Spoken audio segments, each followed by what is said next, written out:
Turn the power switch off before replacing the needle. Turn the hand wheel toward you until the needles are fully raised.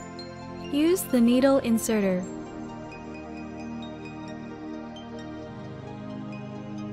Using the small screwdriver, loosen the needle set screws and remove the needles. Use a regular household sewing machine needle.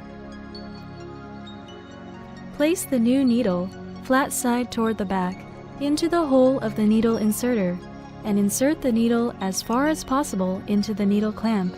Then tighten the set screw.